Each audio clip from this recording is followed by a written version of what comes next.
In this simple video tutorial, I'm going to share with you how you can recover deleted messages on iMessage.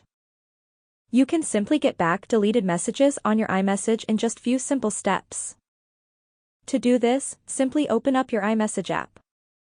To get back deleted messages, you will have to tap on this edit button on your upper left corner of the screen. Then select the option of Show Recently Deleted. Then select any message you would wish to recover.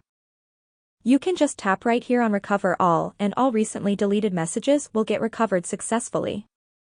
Recently deleted messages usually take 30 to 40 days to get deleted permanently.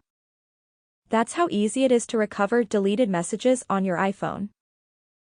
If you have any questions, just let me know in the comments section down below. Please don't forget to leave a like, share and subscribe for more video tutorials like this one.